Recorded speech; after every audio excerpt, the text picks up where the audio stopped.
আলহামদুলিল্লাহ, আমি আসতেছি। আমি ঢাকা ক্যান্টনমেন্ট সিএসডি পার হচ্ছি। ওই যে তোর একটা নাম দিলাম, ব্রিগেডিয়ার জেনারেল, তোর যে Tamim sir, 10th long course,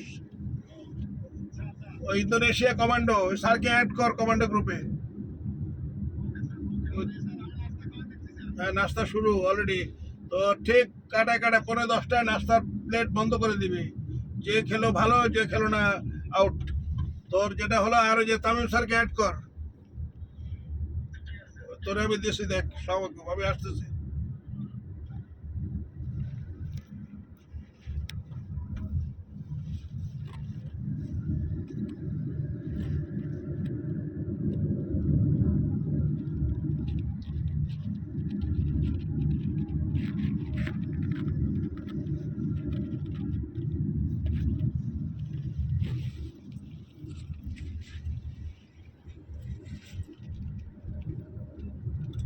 তো চিনস ক্যান্টনমেন্ট, পিছনে আর্মি হেডকোয়ার্টার, যেটা হলো পাবলিক বাসের পিছনে আর্মি হেডকোয়ার্টার চলে গেল।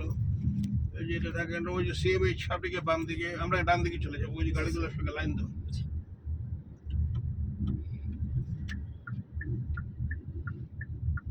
আমি তো ভাবছি তোমার চিনস বাড়ি ঢাকা ক্যান্টনমেন্ট। এই যে শেষ মাথায় আরো ক্যান্টনমেন্ট আছে 10 কিলোমিটার।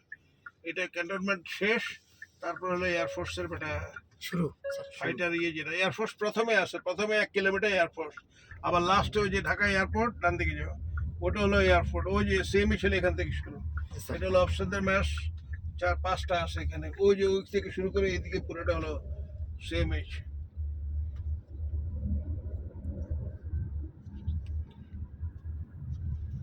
ঢাকা ক্যান্টনমেন্ট বিরাট বড় জায়গা, বিশাল।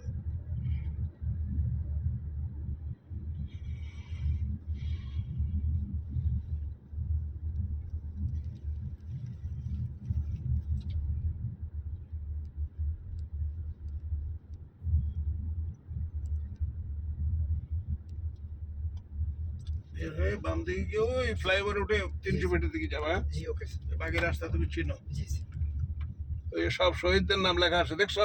স্যার। মুক্তিযুদ্ধে যত ব্যক্তি সেনাবাহিনীতে ছিল, শহীদ হয়েছে, জি স্যার। সকলের নাম আছে এখানে। ওই যে এদিকেও আছে, দেখ কারো নাম বাদ যায়নি, কোন সেক্টরে কে কোথায় যুদ্ধ করছে।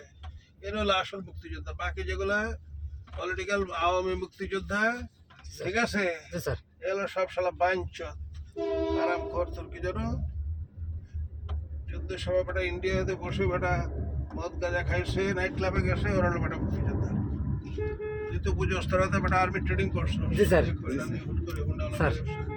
যে বেটা বন্দুক চালাতে জানে না, সে বেটা কিসের মুক্তিযোদ্ধা?